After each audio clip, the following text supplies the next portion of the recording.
Hare Krishna, Prabhuji. Hare Krishna, Dandava Pranam, Hare Krishna. Hare Krishna, Hare Krishna, Krishna Krishna, Hare Hare. Hare Ram, Hare Ram, Ram Ram, Hare Hare. Hare Krishna, Krishna Krishna, Hare Hare. Hare Ram, Hare Ram, Ram Ram. Hare Krishna, Krishna Krishna, Hare Hare. Hare Ram, Hare Ram, Ram Ram. Hare Krishna, Krishna Krishna, Hare Hare. Hare Ram, Hare Ram, Ram Ram.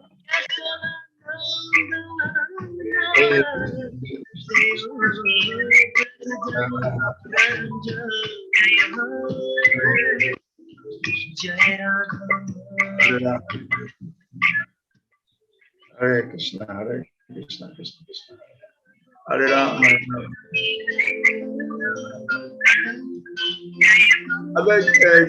Give me my small chair. Hare Krishna. Mappa, bring your chair for me. Nama Vishnu Padaya, Krishna Prasthaya, Bhutale, Srimati Bhakti Vedanta Swami, Richinamini, Namaste Saraswati Devi, Lavani Kusharine, Nivisa Yavadi, Vashatya Desatarine. Jai Sri Krishna Chaitanya Prabhu Nityananda Sri Advaita Gadadhar Srivasadi Gaura Bhaktavrinda. Hare Krishna, Krishna Krishna, Hare Hare, Hare Rama, Rama Rama, Hare Hare. Hare Krishna, Krishna Krishna, Hare Hare, Hare Rama, Rama Rama, Hare Hare. Hare Krishna, Krishna Krishna, Hare Hare, Hare Rama, Rama Rama, Hare Hare. Jaya Prabhupada, Jaya Prabhupada, Jaya Prabhupada, Jaya Prabhupada, Jaya Prabhupada, Jaya Prabhupada, Prabhupada, Jaya Prabhupada, Jaya Gurudev, Gurudev, Gurudev, Jaya Gurudev.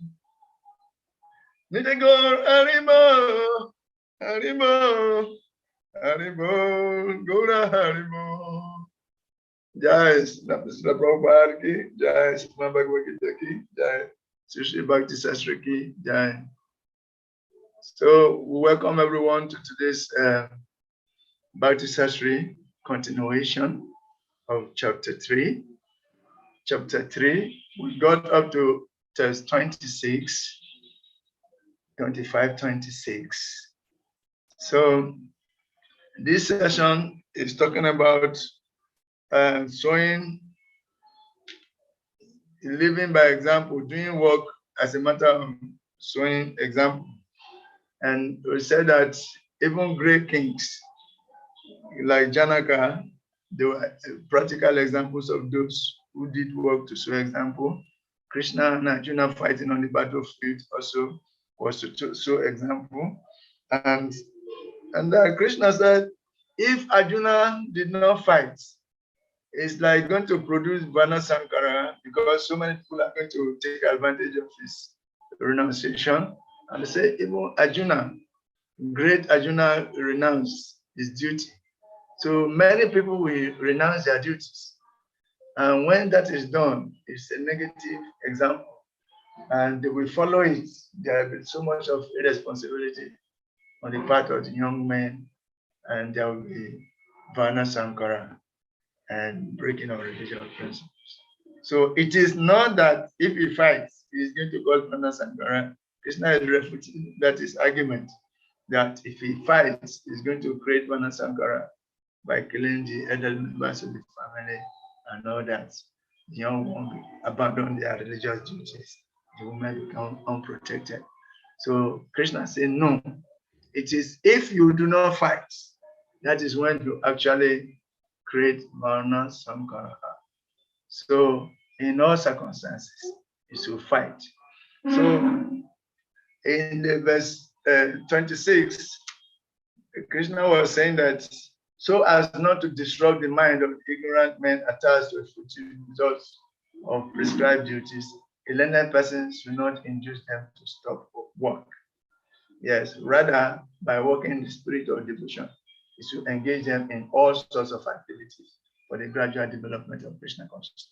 So Arjuna, Krishna is telling Arjuna that actually you should engage people as a matter of their levels, engage them according to their levels, so that they can gradually be elevated until they come to the platform of Krishna consciousness. So this is it, that we may preach to an attached materialist that it is no use working for Maya, that you can't take your gains with you when you die. You can preach to them like that, that what will you eternally gain by such work? Obviously, that is true.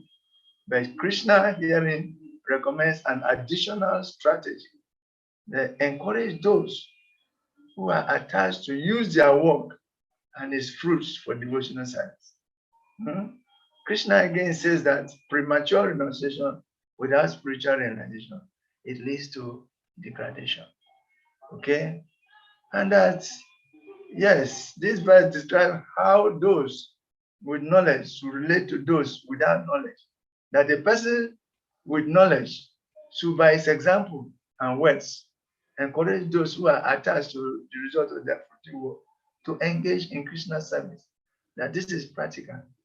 That the third line you suggest, Sarva Karmani, it indicates that we should first work ourselves, and then, as said in the fourth line, engage others in devotional work.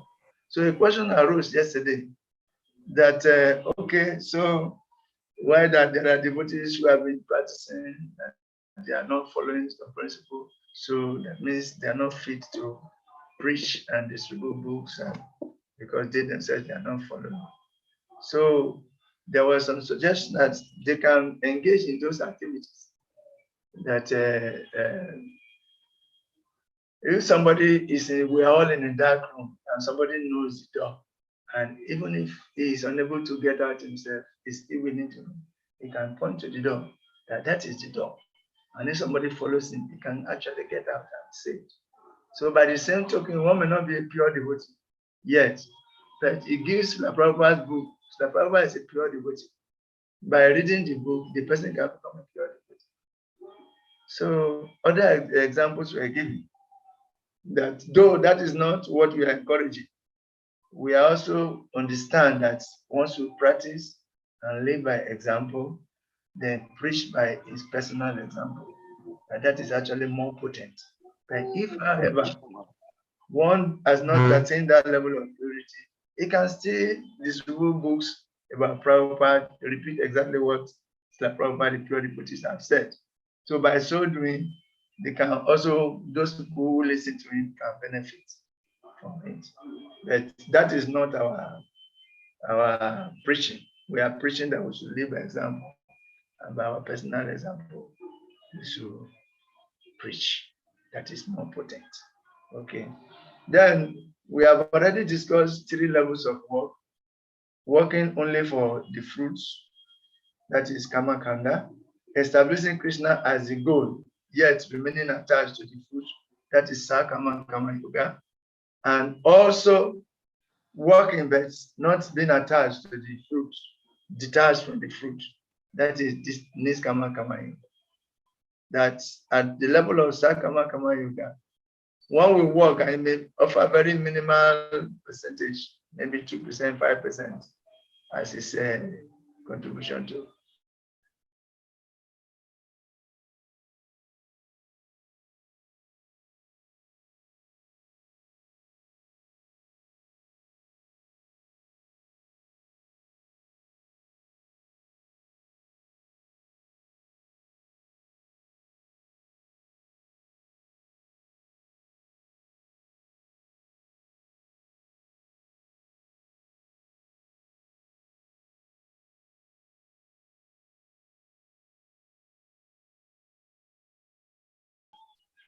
I'm sorry, my network was interrupted and everything just went off and came back.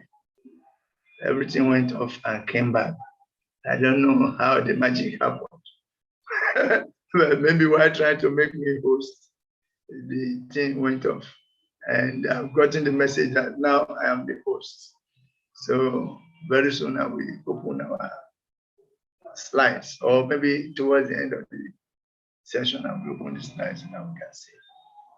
So this is what we are saying, that initially some people are acting without any regulations, and later they now add regulations that they attach to the fruits.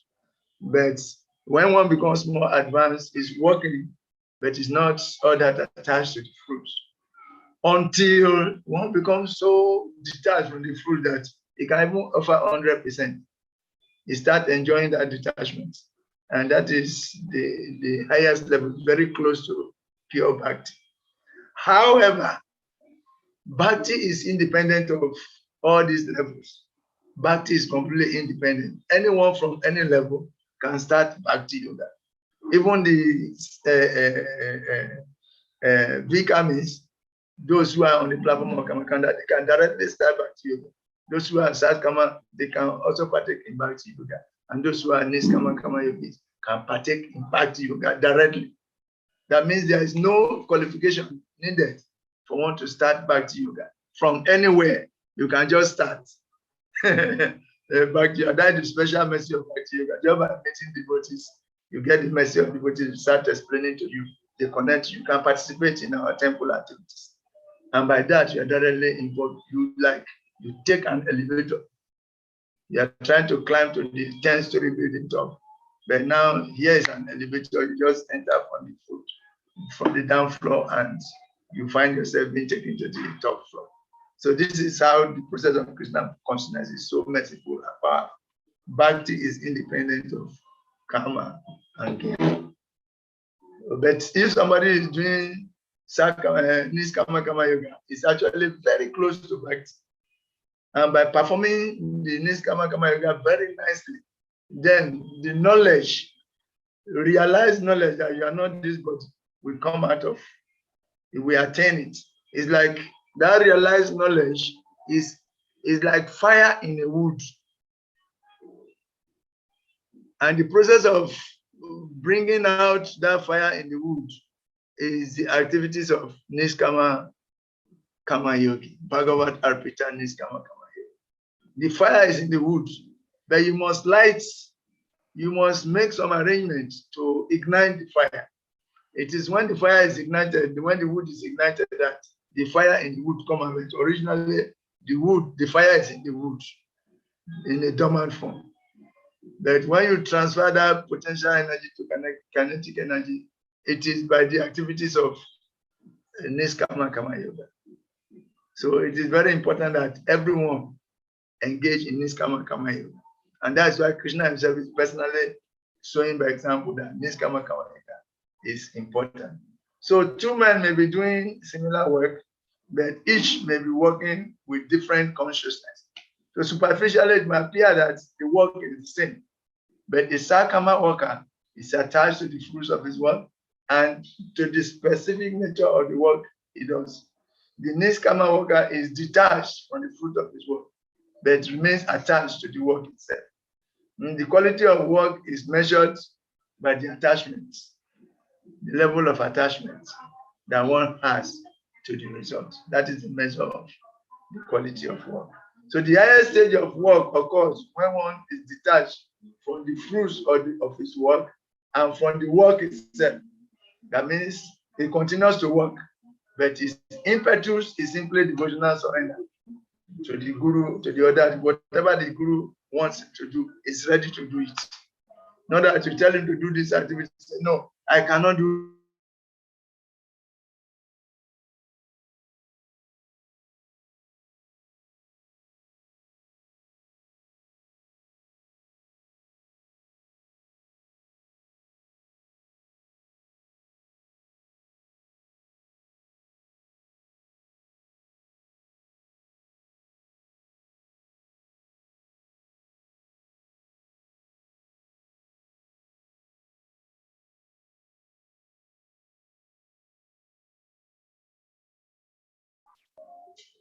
My network went off and just come back again. So I'm wondering if you have been hearing me.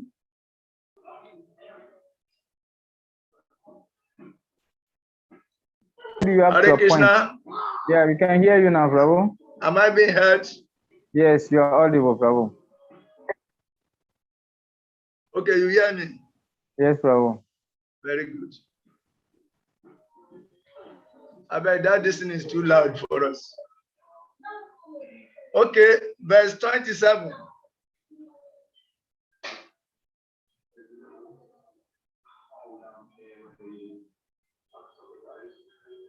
Verse 27. Hare Krishna Prabhu, we should read. Let me read. Okay. Prakriti kriyamanani gunai karmani savasa ahankara vimudatma kataham itimayate.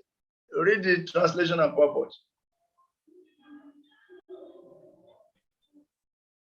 The spirit so bewildered by the influence of false ego thinks himself the doer of activities that are in actuality carried out by the three modes of material nature. Purports.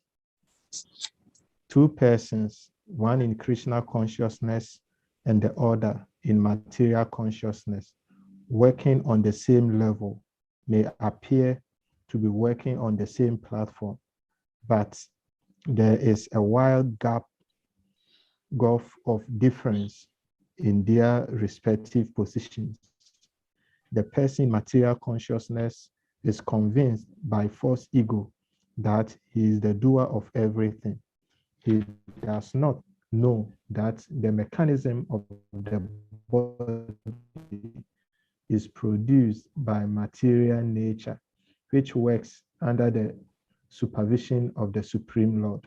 The materialistic person has no knowledge that ultimately he is under the control of Krishna. The person in false ego takes all credit for doing everything independently, and that is the symptom of his nations. Hare Krishna, Krishna Krishna, Hare Hare. Hare Ram, Ram Ram. Hare Krishna, Hare Krishna Prabhu.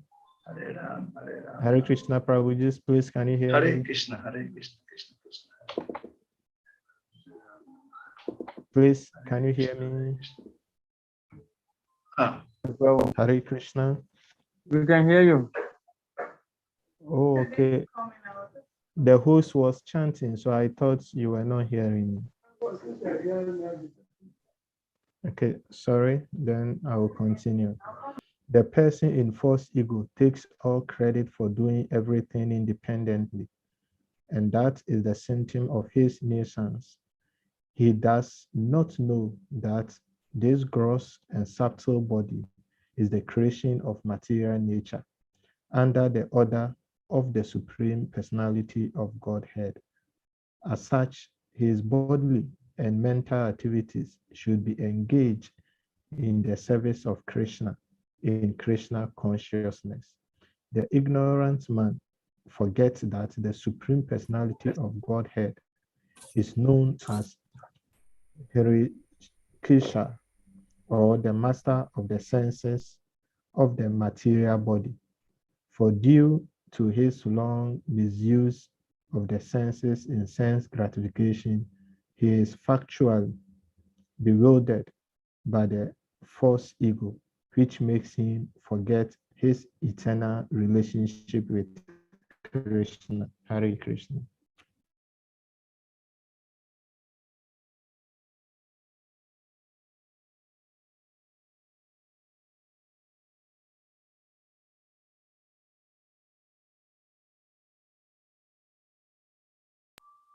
Krishna Prabhu, unless you have to unmute yourself.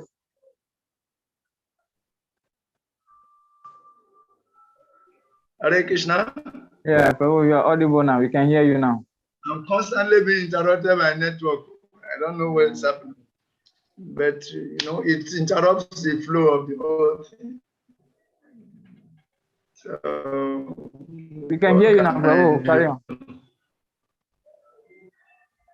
We can hear you now, Okay. Prabhuji, so you can go on. So anyway, Hare Krishna. So this verse is one of the several in the Gita that discusses the doer of activities.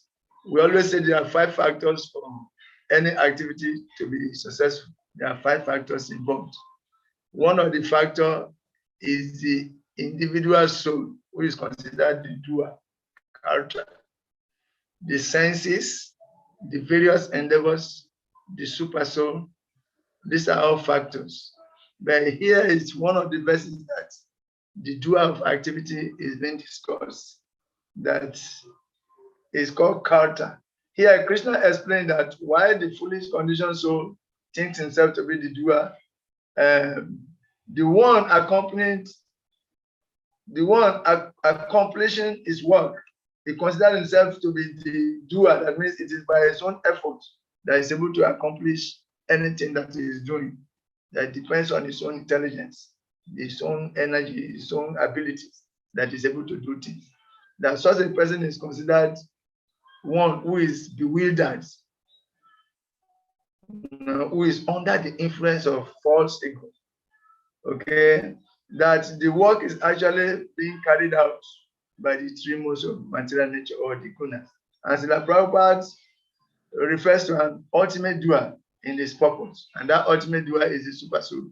Actually, that the materialistic person has no knowledge that ultimately is under the control of Krishna. See, that topic will be discussed in later chapters, but this is the point. That one person is thinking that he's the doer. Why? Because he's under the influence of false ego. Whereas one who is in knowledge of his real position knows that he's not the doer. So there's difference between the attached man and the unattached man, or one who is in knowledge and one is actually under the influence of false ego. It's explained here. Then the next, Krishna next explains the difference between the attached worker and the devotional worker. There is an attached worker, then there is a devotional worker. So in the next verse, Krishna will explain about the difference between the two. Okay.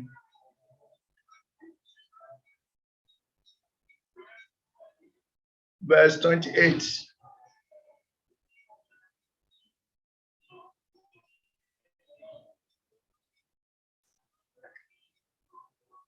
(27) Hare Krishna. The two Hare Krishna, persons. Prabhu. Hare Krishna, Prabhu. Hare Krishna. Hare Krishna. So 2 persons, one in Krishna consciousness and the other in material consciousness, working on the same level, may appear to be working on the same platform, but there is a wide gulf of difference in their respective positions. That the materialistic person has no knowledge that ultimately is under the control of Krishna. But the person in false ego take all the credits for doing everything independently. And that is the symptom of his nescience. It's a sign that he's under the influence of false ego. He does not know that this gross and subtle body is the creation of the material nature under the order of the supreme personality of God. And as such, his bodily and mental activities should be engaged in the service of Krishna. Because the whole body is a product of material nature. It is influenced by material nature. And material nature is actually Krishna's separated energy. So we are not free. We are controlled by material nature at all levels and by the demigods. Our activities are influenced by material nature and the demigods. This is the point. Hare Krishna. Bhakti Mega. Thank you very much. Hare Krishna, Prabhu. Bhakti Mega. Yeah, Prabhu, please, can you hear me? Hare Krishna. I can hear you. Hare Krishna. But Prabhu, so this we are talking about, is it only in the bhaktas or devotees who can do devotional service? Because when you look at other sect of religions also, in the Christendom, there is something we call tithe. that we should have to give 10% of every income. Some go even beyond the 10%. So this is it only in the back text, for that matter, Vaishnavas or devotees who can do this, or it's also this thing is a replica in other set of religions also. So Yeah. I want you to throw a little bit this thing so that you clear Yes, this doubt of Prabhu. mine. Hare Krishna. Hare Krishna. Earlier before we said that your action becomes yoga when the result is directed for the pleasure of a higher personality. When the result is directed for the pleasure of higher personalities, it is called yoga. These personalities could be demigods. It is still yoga, but it becomes Bhakti yoga or Bhagavad-Gita yoga when it is directed to the supreme personality of Godhead. So one can be a worshipper of demigods and still offer result of his activities for his pleasure. It's also yoga. So these personalities we are talking of, these other religions, they are also doing yoga, but they are doing Sakama Kama yoga, and they think that that is the all in all, that's the goal. They are Deva Bhaktas, they are demigod worshippers, servants of demigods, and they can offer the result of their activities to the demigods.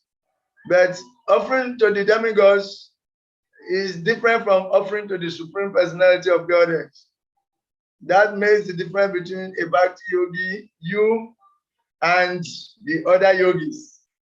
Okay? So they're also offering the results, but who are they actually offering it to? How much knowledge do they have of the person they are offering the result to? You can be a pure devotee of a demigod. You can be a medium devotee of the demigods. You can be a low devotee of the demigods. But they consider those demigods to be the ultimate.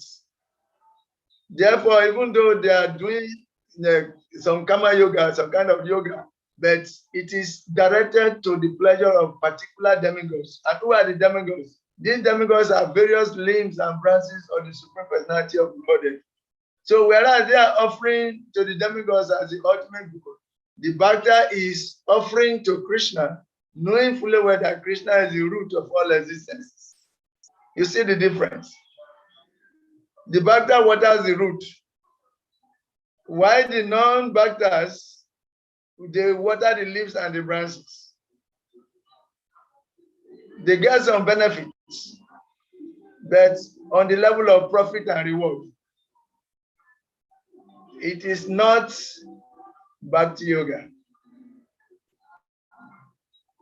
It is yoga, but not Bhakti yoga. So it is Sakama Kama yoga or Kama yoga. You can clarify, even Kama Kanda, Kama yoga is yoga, but it's not a very high level of yoga.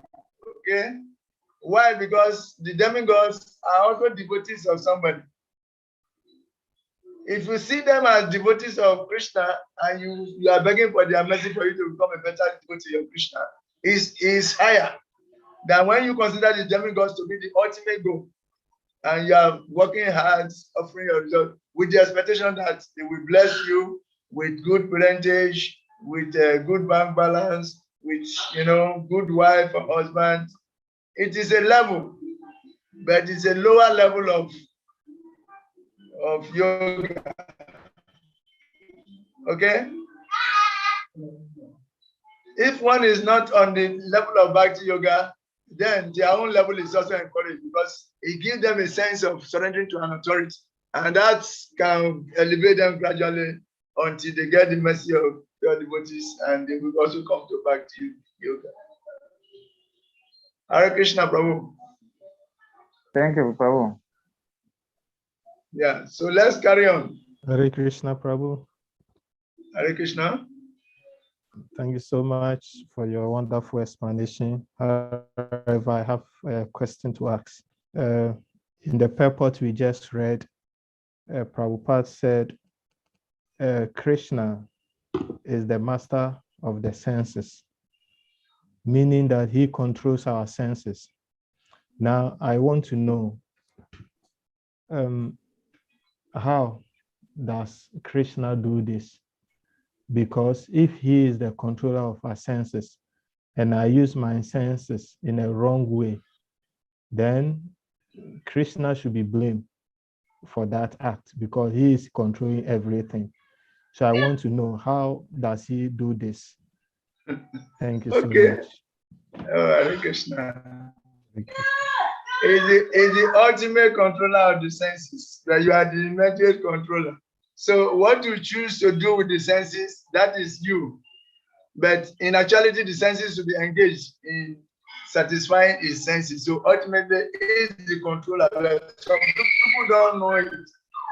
Therefore, they try to gratify the senses without suddenly they try to avoid taking responsibility. They just do activities gratifying the senses and think that it's okay. But it's not true. Your actions will now attract the mercy of the Supreme Controller. If you are trying to engage your senses in pleasing, then he is the master of the senses. So he will meet you. He will give you purified food. His mercy. He will allow his mercy to reach you. And when you eat the food, your purification continues and your elevation continues. But when you want to gratify the senses and you think that you're not going to take responsibility for it, no. It's only the original controller, but you are the immediate controller of your senses. And how you immediately engage your senses will now attract his mercy in a particular way or not. So ultimately, it's the supreme controller, but people are not aware. Therefore, they are trying to gratify the senses, thinking themselves to be the ultimate controllers and maybe the demigod in charge. Like that. So much. Thank you so much. So yes, we should act with a sense of responsibility because our actions brings reactions. But when our actions are purified in devotional service, when they are channeled towards praising Krishna, the same senses can elevate us. You see, by engaging the same senses, we get elevated. So that is where we are. Krishna is saying that, therefore, the devotees should meet everyone wherever he is and try to add Krishna consciousness. Try to add some regulations to their activities. Okay? They are doing the same activities, but this time they are doing it with a sense of trying to channel their activities to please Krishna. You see? So sometimes they can do 5% result, offer the result to Krishna 5%. They can offer 10%, they can offer 20%. Then gradually, that sense of offering for a higher cause will now gradually bring them on. They begin to do work with detachment. They do their work, but they are not attached to the result. If God likes, okay. If God doesn't like, but I just want to do my own thing and leave the rest of Krishna. That is how it acts. Okay, so we are responsible. Thank you so much. Thank you so much for this. Hare Krishna. Hare Krishna. Somebody's this thing is on. Please mute. Priscilla Obielo. If you can mute your mic, that would be wonderful. Priscilla Obielo, very good. You have done it. Go, Ranga. Okay.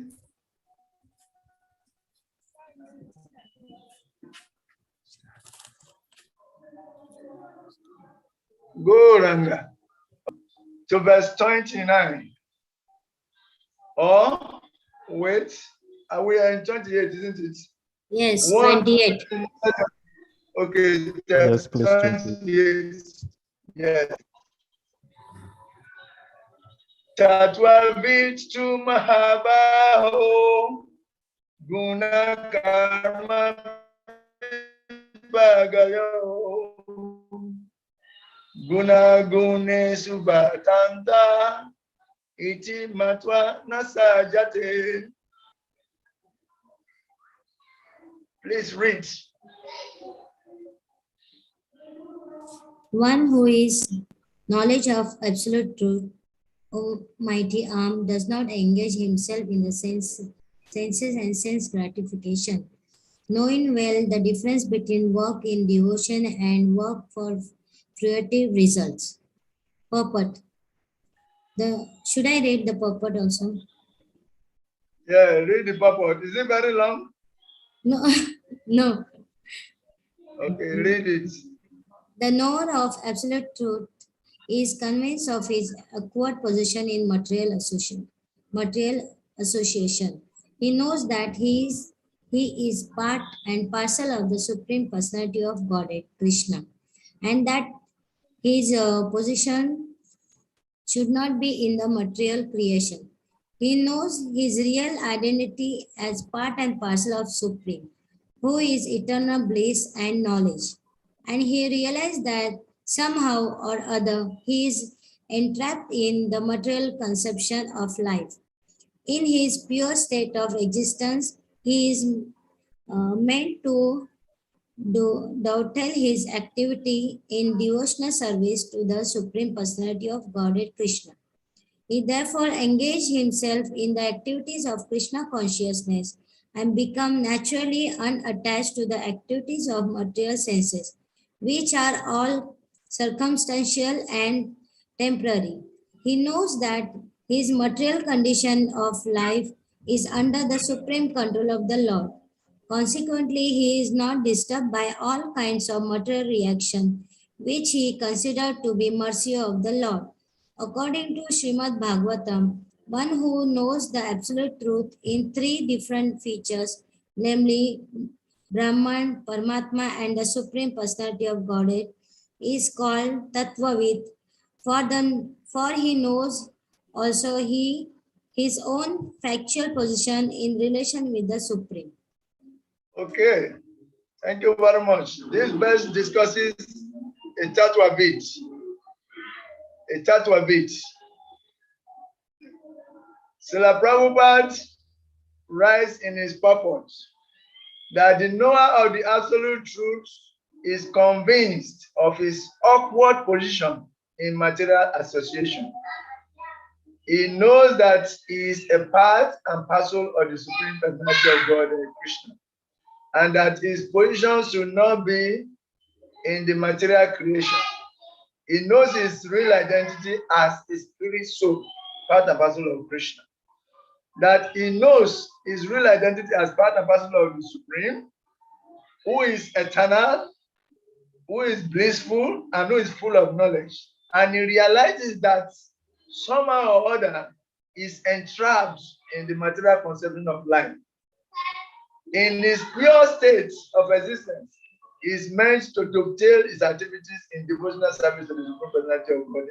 Therefore, he engages himself in the activities of Krishna consciousness and becomes naturally unattached to the activities of material senses, which are all circumstantial and temporary.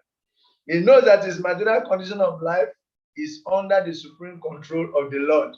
Consequently, he is not disturbed by all kinds of material reactions, which he considers to be the mercy of the Lord.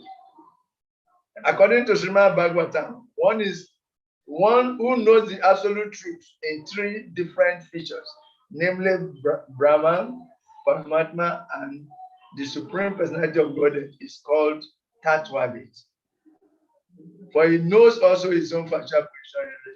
So one who is self-realized, who realizes that he is a spiritual part and parcel of Krishna, and therefore the goal of life is to please Krishna. One who knows this is a Tattvavid.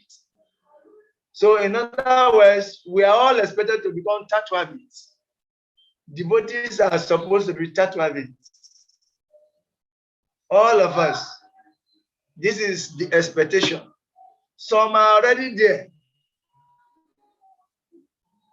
Some are only there theoretically. But everyone is supposed to be there. You and me, especially those of us who have come in contact with Krishna consciousness, we are supposed to be Tattvavids. And for a Tattvavid, his actions to be different. It should become naturally disinclined towards sense gratification. He loses taste for sense gratification naturally. Just as you and me have lost taste for eating flesh, for eating meat.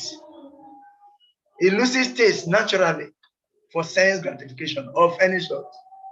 Why? Because his lower activities are replaced with higher activities. His activities are purifying him. Therefore, he realizes himself. He's a tattwa. So we are all expected to become tattwa. What makes the difference between work in devotion and work in fruitful results is knowledge. And as we're explaining, the knowledge, that knowledge is the knowledge that you are not this body, but actually a spirit soul, part and parcel of Krishna. So the activities of Niskama Kama Yoga, which Krishna is encouraging Arjuna to do, which we are all encouraged to do, they contain their subtle form of knowledge inside, like fire inside the wood. When you see a dry wood, there is fire inside. But you must ignite that wood. You must light it for the fire to come. The process of bringing out the fire in that wood is the process of Niskama Kama Yoga, which Krishna is encouraging Arjuna to do. That we should walk in the spirit of devotion. That is Niskama Kama Yoga. That our work should be a sacrifice and offering to the Supreme Lord. This is Niskama Kama Yoga. So it is beautiful, it is sweet, Niskama Kama Yoga.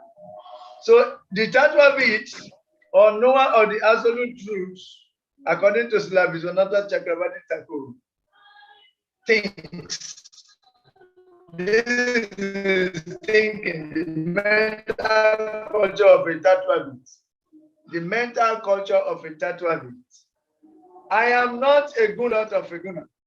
That means I am not a guna, I'm not the mode of goodness, I'm not the mode of passion, I'm not the mode of ignorance, I'm not any of the products of these modes. Nor do I have any connection with any of the gunas or the products of the gunas. He is, as Srila Prabhupada states, convinced of his upward position in the material association. He is fully convinced that to be in the material existence is a state of prison. He is fully convinced that he is an eternal soul who is now imprisoned in a material body. This is a Tattva. Therefore, his concern is not to make elaborate arrangements to extend material enjoyment or to become a comfortable prisoner, but his focus is how to get out of the prison. This is a Tattva. He is not comfortable remaining a comfortable prisoner. He's not trying to become a comfortable prisoner. He knows that he's imprisoned in the body. The body is like a prison that is an eternal soul who is now encaged in the bodily prison. So his focus is how to get out of the prison. That is his prime focus. He's a Tattva bit. Therefore, that conviction, that determination defines all his vision. His determination to get out of the prison defines all his vision. It defines all his activities. It is the basis of this determination that he decides to avoid certain things and embrace other things. All those things that are favorable to the execution of devotional service, he embraces them. All those things that are unfavorable to the execution of devotional service, he gives them up, he abandons them, and is fully convinced that by watering the roots, the leaves and the branches will be nourished. This is a Tattva bit. We are all expected to become Tattva bits. Go Ranga. Verse 29. Prakriti guna samuda sajante guna karmasu tan akrishna vidomandam Krishna vina vichalayas. Translation.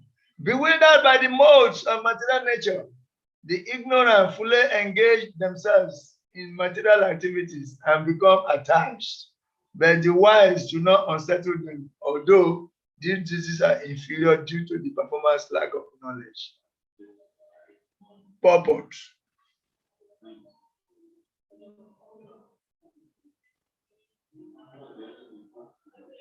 Somebody should read the purport for us.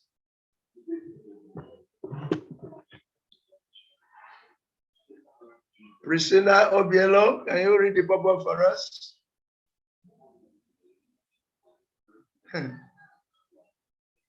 Oh, Hare Krishna, Prabhu. Hare Krishna. Okay, purports. Persons who are unknowledgeable firstly identify with gross material consciousness and are full of material designations. This body is a gift of the material nature, and one who is too much attached to the bodily consciousness is called manda, or a lazy person without understanding of spiritual soul. Ignorant men think of the body as the self. They accept bodily connections with others as kinsmanship. The land in which the body is obtained is their object of worship, and they consider the formalities of religious rituals to be ends in themselves. Social work, nationalism, and altruism are all of the activities for such material designated persons. Under the spell of such designations, they are always busy in the material field. For them, spiritual realization is a myth, and so they are not interested.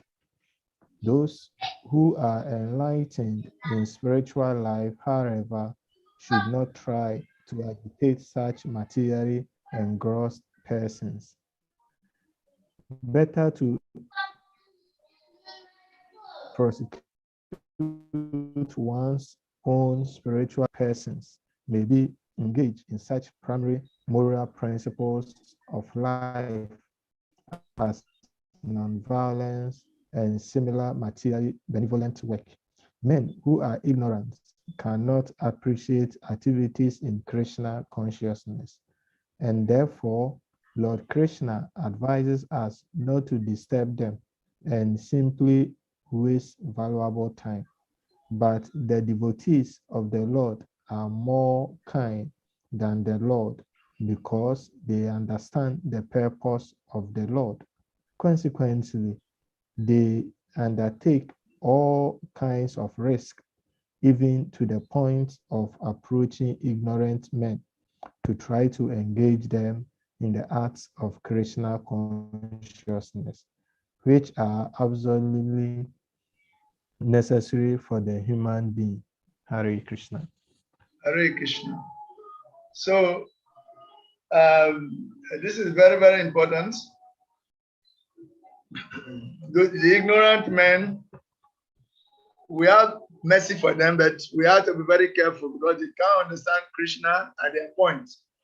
And if you are not careful, you make them to blaspheme more and commit more offenses. So you should know what to give them. If you meet them, you should know what to give them.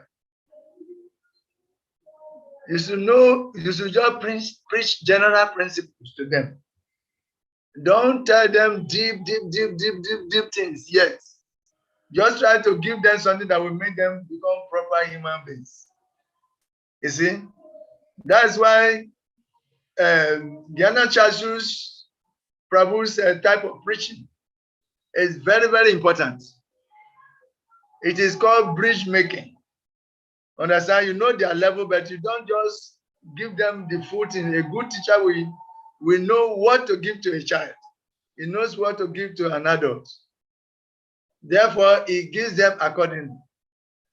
Though generally we should not disturb them, but this is a preaching mission. So we have to reach to them. But we have to reach to them based on their frame of reference, what they can relate to. So Ganesh Prabhu's type of preaching is very, very important. It is called bridge making. We should become expert as devotees in bridge making preaching. We should take them where they are, add some regulations to them, whatever they are doing.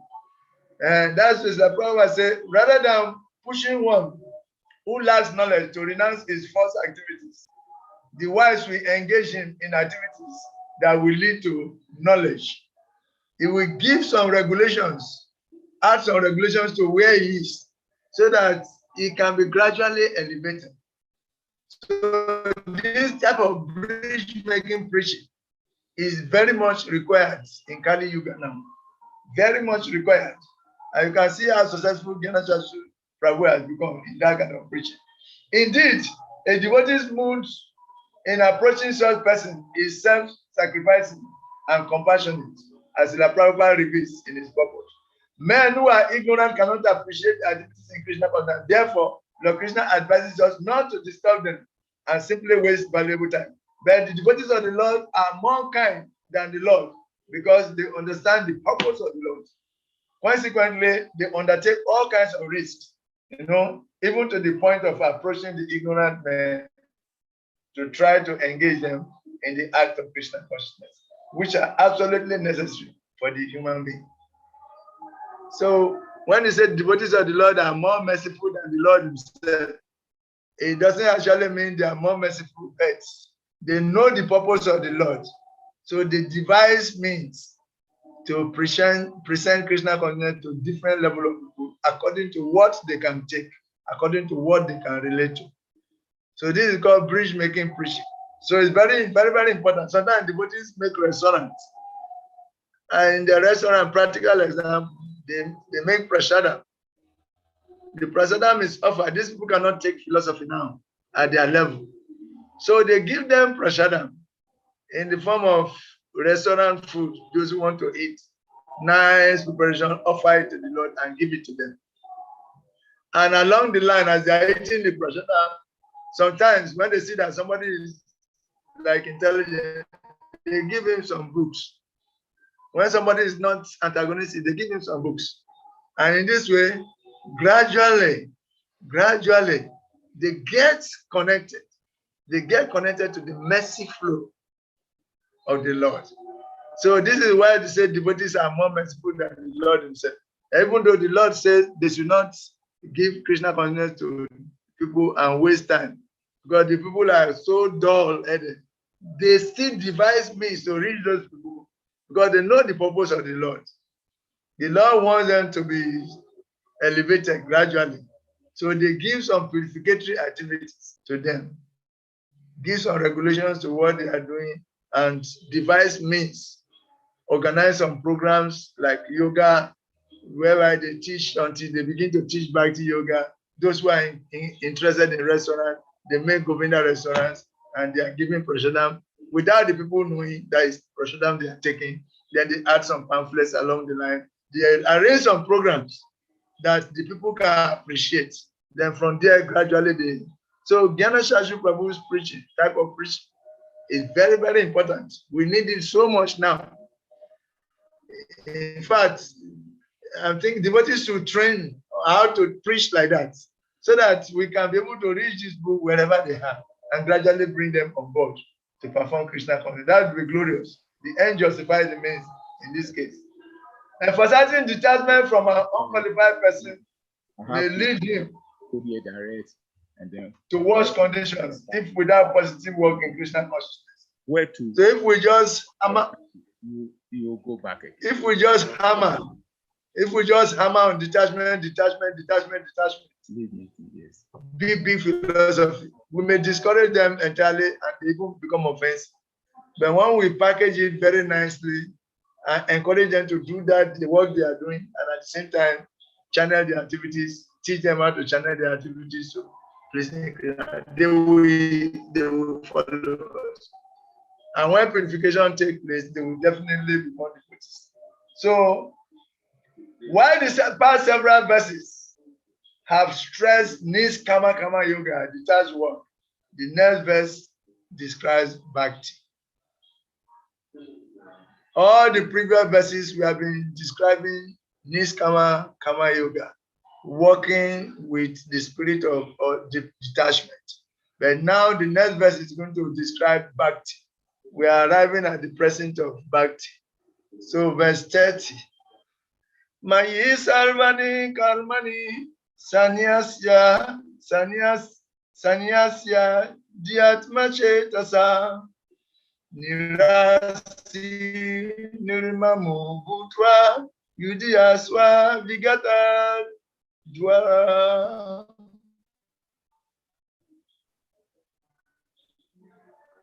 Therefore, O Arjuna, surrendering all your works unto me, with mind intent on me, and without desire for gain, and free from egoism and lethargy, fight.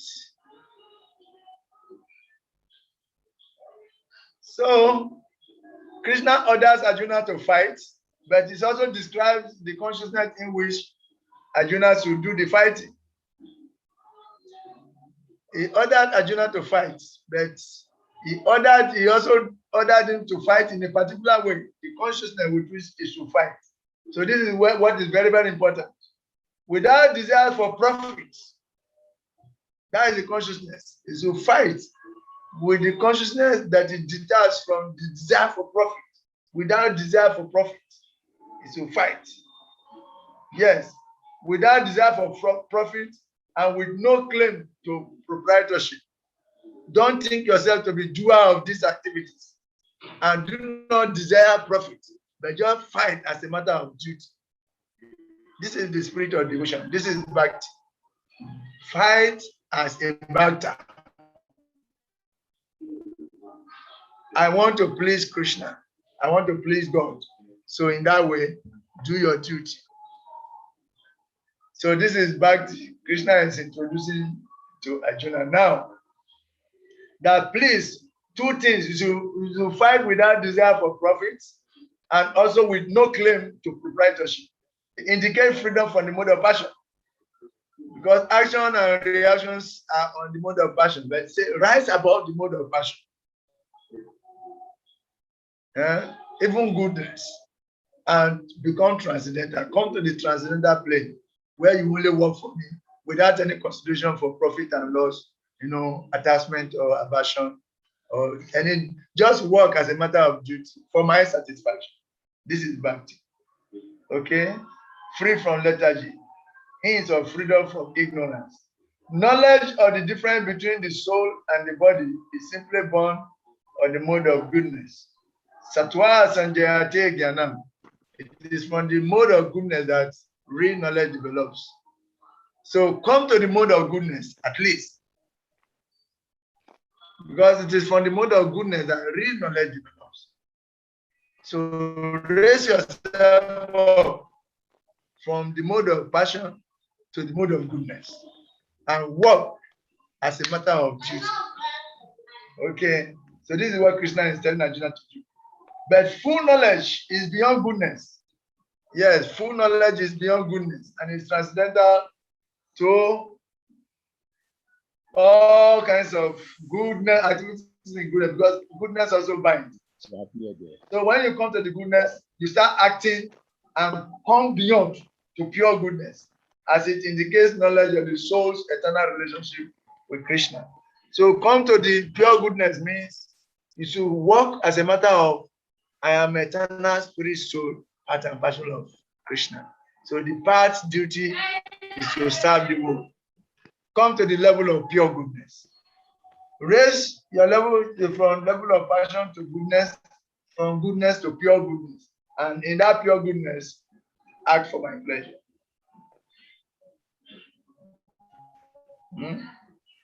So when surrendering all your works to me, Mayi Sarvani Karmani is added in the above mentioned requirements.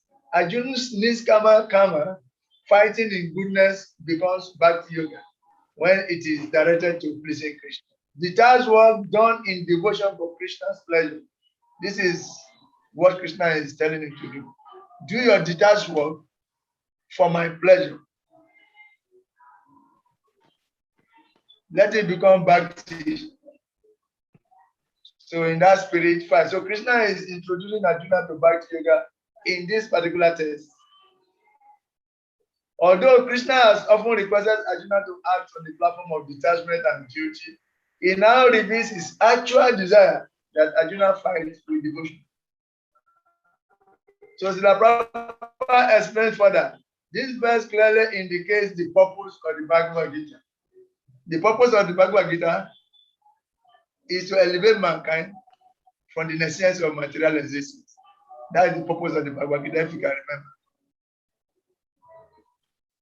To liberate mankind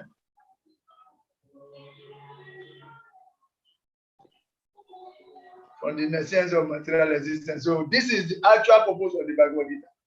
So that one comes to the transcendental platform and work as a devotee. This is the purpose of the Bhagavad-Gita. So Krishna has gradually brought Arjuna to this purpose. Yes. The Lord instructs that one has to become fully Krishna conscious to discharge duty as if in military discipline. Arjuna was therefore ordered by Sri Krishna to fight as if the Lord were his military commander. One has to sacrifice everything for the goodwill of the Supreme Lord and at the same time discharge prescribed duties without claiming proprietorship. Arjuna did not have to consider the order of the Lord. Arjuna did not have to consider the order of the Lord. He had only to execute his order. Okay? The next verse describes the result of acting in this way. If you act in this way, what do you gain? If you act as a matter of devotion to God, what is your gain? What is the result of acting like that? That is the next verse. Act in the spirit of devotion for my pleasure. And if you act like this, what is the result? That is test 31. What Test chapter? 31. Huh? Chapter. What chapter? Chapter 3. Chapter 3, test 31.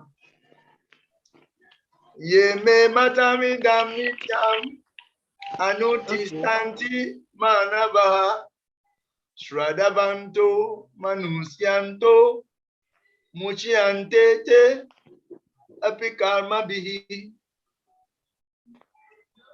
One who executes his duties according to my injunctions and who follows these teachings faithfully without envy becomes free from the bondage of fruitive actions. Purpose. Somebody should read the purpose. The injunction of the Supreme Personality of Godhead, and therefore is eternally true, eternal. So this truth of Krishna consciousness is also eternal. One should have firm faith in this injunction without envying the Lord. There are many philosophers who write comments on the Bhagavad-Gita, but no faith in Krishna. They will never be liberated from the bondage of fruitive action. But an ordinary man with firm faith in the eternal injunctions of the Lord, even though unable to execute such orders, becomes liberated from the bondage of the law of karma. In the beginning of Krishna consciousness, one may not fully discharge the injunctions of the Lord, but because one is not resentful of this principle and works sincerely without consideration of defeat and hopelessness, he will surely be promoted to the stage of pure Krishna consciousness. Hare Krishna. So that is very clear that the person who executes their duties according to Krishna's injunctions and who follow these teachings faithfully without envy become free from the bondage of fruitive actions. So Krishna is telling Arjuna to work as a matter of devotion, that if he does that, he will become free from the bondage of fruitive works, both good and bad. Therefore, Srila Prabhupada explains the injunction of the Supreme Personality of Godhead Krishna is the essence of all Vedic wisdom, and therefore is eternal truth without exception. It's eternally true without exception. As the Vedas are eternal, so the truth of Krishna consciousness is the relationship between the living entities and the Supreme Lord is eternal. So once you have firm faith in this injunction, you need to develop firm faith in this injunction. This is one of the components of surrender, to develop firm conviction that Krishna is there for me and he will protect me from all reaction because he is Krishna. No, they will never be liberated. There are many philosophers who write commentaries on the Bhagavad-Gita but have no faith in Krishna. They will never be liberated from the bondage of fruitive actions. But an ordinary man with firm faith in the eternal injunctions of the Lord, even though unable to execute such orders, become liberated from the bondage of the law of karma. If you just have firm faith, and even if you cannot follow properly, but if you are firmly convinced that this is the situation, you are an eternal servant of Krishna, that alone free you. Just firm faith, just have that strong faith. And even if you have some shortcomings, just by that firm faith, firm conviction, you become free. How much more when you start to act on the platform of Krishna consciousness? Your freedom is guaranteed. You see? So this is the point. But an ordinary man with firm faith in the eternal injunction of the Lord, injunctions of the Lord, even though unable to execute such orders, become liberated from the bondage of the law. In the beginning of Krishna consciousness, one may not fully discharge the injunctions of the Lord, but because one is not resentful of these principles and works sincerely without consideration of defeat and hopelessness, he will surely be promoted to the stage of pure Krishna consciousness. So this is very beautiful. Even if at the beginning you are unable to follow properly, but you are firmly convinced and you are doing as much as you can, you will gradually be elevated until you become purely Krishna conscious.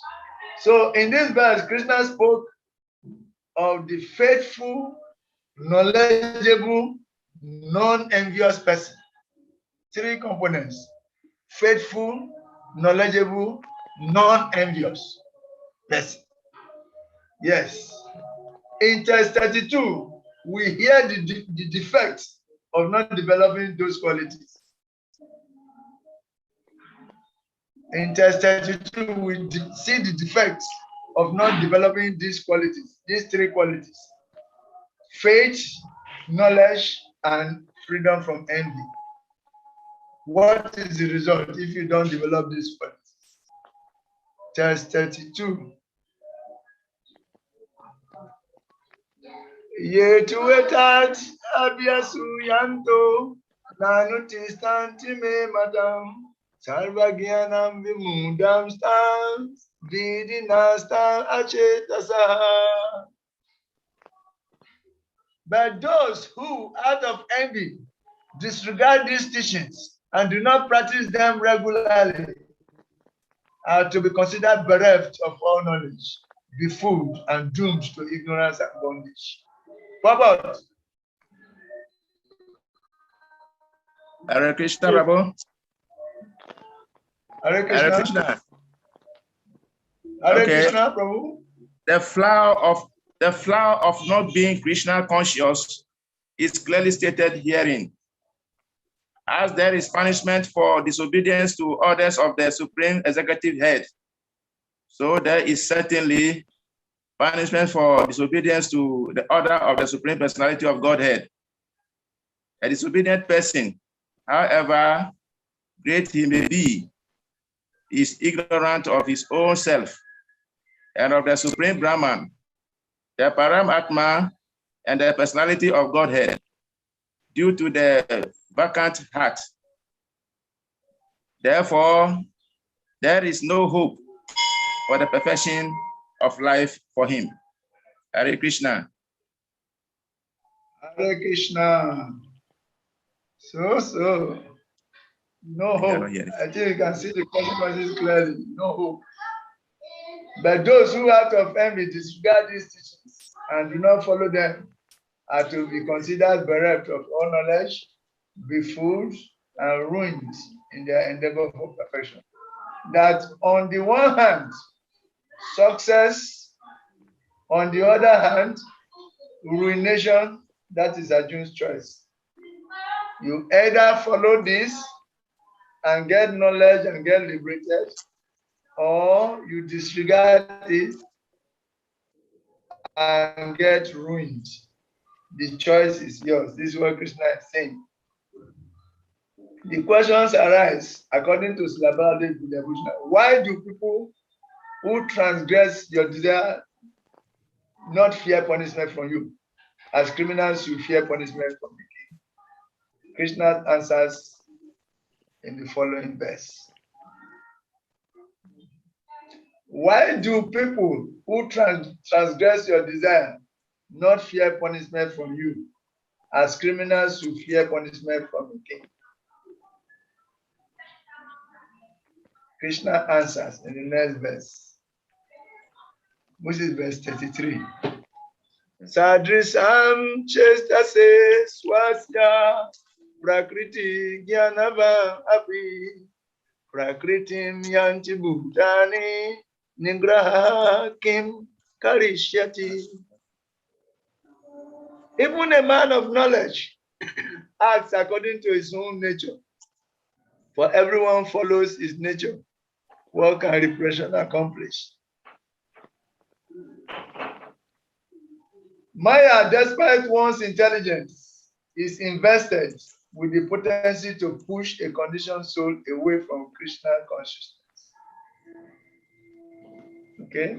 Maya, despite one's intelligence, is invested with the potency to push a conditioned soul away from Krishna consciousness.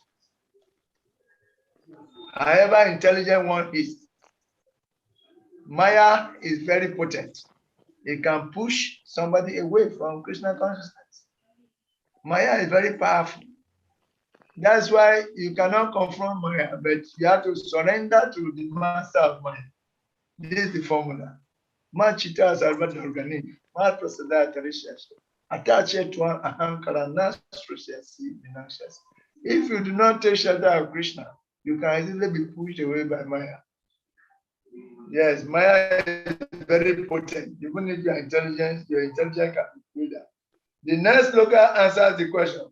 If we all are helplessly forced to act according to our nature, what is the use of so many rules and Sastri to regulate our activities? Now, if Maya is so strong that it can push us away, then what is the use? What is the use of our study of the Sastri, practicing regulations? What is the use? So the next verse answer. Verse 34.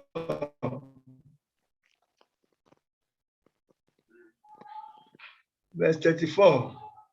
Indriya Indriya Yashyata Ragadwesu Yavastitao Tayona Vasam Agachet Tauhi Asya Paripantino. Attraction and repulsion for sense objects are felt by embodied beings, but one should not fail under the control, one should not fall under the control of senses and sense objects, because they are stumbling blocks on the path of self-realization. Read the purport, please. It's a powerful purport and it's a bit long, but I want to read it. Hare Krishna, Prabhu. Those who are in Krishna consciousness are naturally reluctant to engage in material sense gratification, but those who are not in such consciousness should follow the rules and regulations of the revealed scriptures. Unrestricted sense enjoyment is the cause of material engagement, but one who follows the rules and regulations of the revealed scriptures does not become entangled by the sense objects. For example, sex enjoyment is a necessity for the conditioned soul, and sex enjoyment is allowed under the license of marriage tiers. According to scriptural injunctions, one is forbidden to engage in sex relationships with any woman other than one's wife. All other women are to be considered as one's mother. But in spite of such injunctions, a man is still inclined to have sex relationships with other women. These propensities are to be curbed. Otherwise, stumbling there will be stumbling blocks on the path of self-realization. As long as the material body is there, the necessities of the material body are allowed, but under rules and regulations. And yet, we should not rely upon the control of such allowances.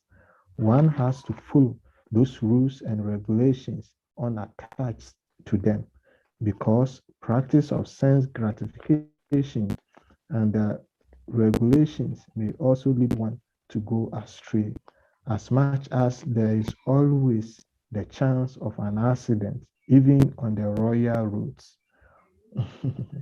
Although they may be very carefully maintained, no one can guarantee that there will be no danger even on the safest road. The sense enjoyment spirit has been current a very long time, owing to many associations. Therefore, in spite of regulated sense enjoyment, there is every chance of falling down. Therefore, any attachment for regulated sense enjoyment must also be avoided by all means. But attachment to Krishna consciousness, or acting always in the loving service of God, detaches one from all kinds of sensory activities. Therefore, no one should try to detach from Krishna consciousness at any stage of life. The whole purpose of detachment from all kinds of sense attachment is ultimately to become situated on the platform of Krishna consciousness. Hare Krishna. Hare Krishna. The purpose is very, very explicit and self-explanatory. That the regulations are there, but one should not become attached to even those regulations. Because if you become attached, you might not think of going beyond. Because the ultimate point is to rise above those indulgences. That is because you cannot control. These regulations are given. So if you are acting under regulations, then you should be thinking of how to rise above entirely. But if you become attached to the regulations that you continue, it's like there can be accidents even on royal roads, on express roads. So to be on the safe side is to meditate on how you can eventually overcome all those influences, desire for sense gratification. You should think of overcoming the desire for sense gratification, and not to become attached to regulated sense gratification. This is the purpose of this verse. That according to the dictates of the modes of nature, the conditioned living entity does whatever its mind suggests. Because the mind is surrendered to the senses, whatever we are attached to, we do. And whatever we are averse to, we avoid. So Krishna here instructs us that our actions should not be based on attachment and aversion,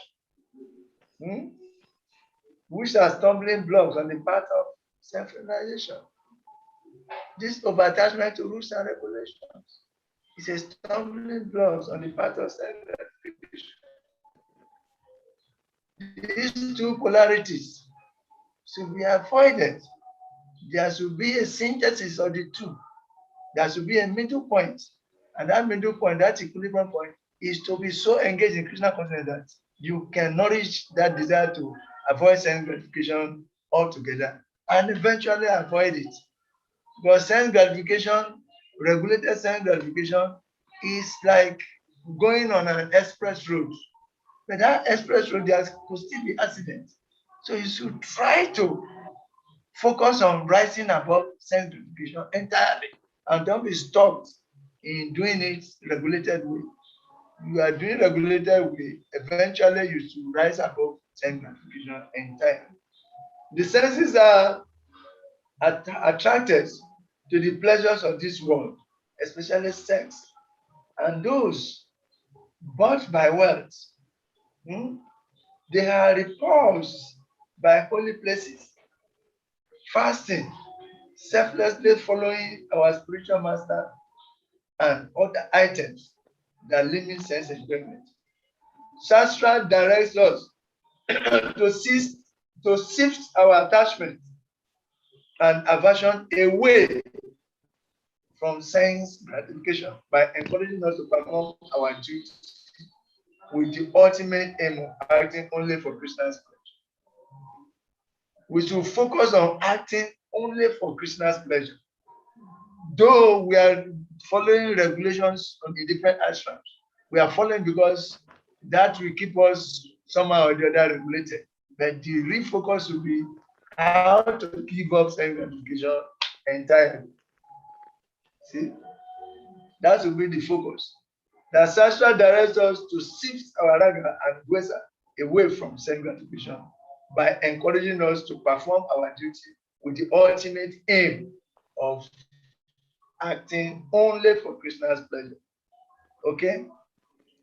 Our focus should become free from sense gratification entirely. That the next verse, therefore, again stresses that we should perform our prescribed duties. Okay? We should perform our prescribed duties. So that though the regulations are there, gradually will be elevated to beyond the regulations and will eventually be able to stop sense gratification entirely. But the goal is to stop sense gratification entirely and just focus on gratifying Krishna's senses, so that all our actions will be channeled towards satisfying Krishna. That is just all. Okay? Any other thing there is just to help us on the way. That they are not the ultimate goal. So regulated sense gratification is not the ultimate goal. But to become free from sense gratification entirely and to focus on gratifying Krishna's senses is the ultimate goal. So that is it. So the next verse again stresses that we should perform our prescribed duties. So let us read it, which is verse 35. 35. Sreya swadama viguna paradharmat swa anustitai swadharme nirbanam nidanam sreya paradharma bhayavaha. It is far better to discharge one's prescribed duties, even though they may be faulty, than another duty. Discretion in the course of performing one's own duty is better than engaging in another duty. For to follow another's path is dangerous. Can somebody read the purport for us? One should therefore. Wow, Hare Krishna. One should therefore discharge his prescribed duty to full Krishna consciousness, rather than those prescribed for others. Materially, prescribed duties are duties enjoined according to one's psychological condition, under the spell of most of material nature. Spiritual duties are ordered by the spiritual master for the transcendental service of Krishna. But whether material or spiritual, one should stick to his prescribed duty, even up to death, rather than imitate another duty. prescribed duties. Duties on the spiritual platform and duties on the material platform may be different, but the principle of following the authorized direction is always good for the performer. When one is under the spell of most of material nature, one should follow the prescribed rules for a particular situation and should not imitate others. For example, a Brahmana who is in the mode of goodness is non-violent, whereas a Kshatriya who is in the mode of passion is allowed to be violent. As such, for a Kshatriya, it is better to be vanquished following the rules of violence than to imitate a Brahmana who follows the principles of non-violence. Everyone has to cleanse his heart by a gradual process, not abruptly. However, when one transcends the modes of material nature and is fully situated in Krishna consciousness, he can perform anything and everything under the direction of a bona fide spiritual master. In that complete stage of Krishna consciousness, the Kshatriya may act as a Brahmana, or a Brahmana may act as a Kshatriya. In the transcendental stage, the distinctions of material worlds do not apply. For example, Vivamitra was originally a Kshatriya, but later on acted as a Brahmana, whereas Parasumara was a Brahmana, but later on acted as a Kshatriya. Being transcendentally situated, they could do so. But as long as one is on the material platform, he must perform duties according to the modes of material nature. At the same time, he must have full sense of Krishna consciousness. Hare Krishna. Hare Krishna. So Krishna is still insisting that Arjuna should do his prescribed duty as a Kshatriya. He's giving him all this other complementary philosophy and is finally hitting the nail on the head that you are a Kshatriya. Don't think of giving up fighting. It is better for you to do your duty imperfectly, even imperfectly, down to do another's duty perfectly. So rise up and fight as a Kshatriya. That is your duty. For now that the purification is not there to perform somebody else's, don't do it. Yes, if you are purified to become renounced, fully purified to become renounced, free from the goodness, then at that time, you can do any work. You can do any work on the platform of Krishna consciousness. But for now, do your prescribed duty of fighting. This is the insistence. Okay, as the Prabhupada explained in his purpose, we have both material and spiritual prescribed duties. But whether material or spiritual, one should stick to his prescribed duties, even up to death, rather than imitate another's prescribed duty. That we should be careful to do our own duty and not the duty of another. Duty like medicine prescribed by the physician. Duty like medicine prescribed by the physician has its proper curative effect only upon the patients to whom it has been prescribed. So a spiritual master prescribes different duties for different individuals according to their natures. The spiritual master knows the nature of each and every one, and his prescribed duties for them according to their natures. Next, Arjun asked an important question. After hearing test 34, one may be determinedly think, yes, from today onward, I will steadily do my duty and control my attachment and aversion. I will act only according to Shastra. Experience teaches, however, that such immediate inspirations may prove difficult to adhere to over time.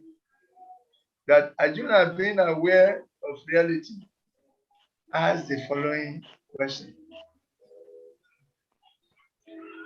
Yes. You stick too much to your prescribed duty, and you are just still, attached to your doing your duty, as Krishna is saying. If you are not careful, you can create something else out of it, because some experience is needed. You may have to swap if necessity arises. If you have sufficiently in knowledge of how to utilize things, you may act as a Brahmana can act as a Kshatriya if he's Krishna conscious, and a Kshatriya can act as a Brahmana if he's Krishna conscious. And a Krishna conscious person can do anything. So should we be just rigidly attached to our nature and only act as if we are machines, stereotyped? See, experience teaches that such immediate inspirations may prove difficult to adhere to over time. Therefore, Arjun, be aware of reality as the following verse. Arjun asks, the next verse. Arjuna uvacha atakena prayuktoyam papam charati purusa anicham apibasnyayam balat iva miyojitaha. Arjuna said, O descendant of Vishnu, by what is one impelled to sinful acts, even unwillingly, as if engaged by force? So this section, from this verse to the end of the chapter, Krishna is warning us, we are Jews, about the danger of lust and anger. There is a serious warning given to us about the danger of lust, acting lustfully, and acting in anger. So this constitutes the next set of verses to the end. So this is the beginning. Arjuna is asking, O descendant of Vishnu, by what is one impelled to sinful acts, even unwillingly, as if engaged by force? So purport.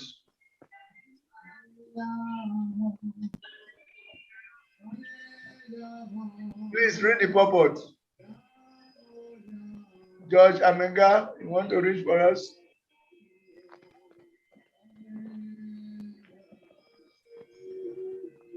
iPhone, you want to read for us? Hare Krishna, Prabhu. Hare Krishna. Read. Prabhu, I just joined you. Okay. It's which slogan? Okay. A Hare living Krishna. entity as part and parcel of the Hare Supreme Krishna, no problem. is originally natural, is originally spiritual, pure, and free from all material contaminations. Therefore, by nature, he is not subject to the sins of the material world. But when he is in contact with the material nature, he acts in many sinful ways without hesitation, and sometimes even against his will. As such, Arjun's question to Krishna is very sanguine as to the perverted nature of the living entities. Although the living entity sometimes does not want to act in sin, he is still forced to act. Sinful actions are not, however, impelled by the supersoul within, but are due to another cause, as the Lord explains in the next verse. Hare Krishna. Hare Krishna, I'm sorry, I'm just not feeling well. No problem. No problem. Yes, in Vedic system, to act contrary to one's prescribed duty is a sinful act. It's a sinful act. So the proper right. Sinful actions are not, however, impelled by the supersoul within, but are due to another cause, as the Lord explained in next. Okay, sinful actions are not impaired by the super soul, but there is another cause for sinful acts. So this is revealed in the next verse 37. Verse 37. Sri Bhagavan Uvacha Kama Esa Kruda Esa Rajaguna Samunbhava Masanu Mahapapma Vidinam Ihavarina Sri Bhagavan Uvacha Kama Esa Kruda Esa Rajaguna Samunbhava Masanu Mahapapma Vidinam Ihavarina. Translation and purpose. Somebody should read translation and purpose. The Supreme Personality of Godhead said, "It is lust only, Arjuna, which is born of contact with the material modes of passion and the later transfer into wrath, and which is the all devouring sinful enemy of this world." Purport. When a living entity comes in contact with the material creation, his eternal love for Krishna is transferred into lust, in association with the modes of passion, or in other words, the sense of love of God becomes transferred into lust. As a milk in contact with sour tamarind is transferred in yogurt. Then again, when the lust is unsatisfied, it turns into wrath. Wrath, wrath is the transfer into illusion, and illusion continue the material existence. Therefore, lust is the greatest enemy of the living entity, and it is lust only which induces the pure living entity to remain entangled in the material world. Wrath is the manifestation of the mode of ignorance. These modes Prabhu. Now, exhibit verse themselves 37 of as a yeah, wrath Hare Krishna. and Verse other 37, maybe they are different from the Omani, we don't know. colors. If therefore the Hey, modes of what the passion temple? instead of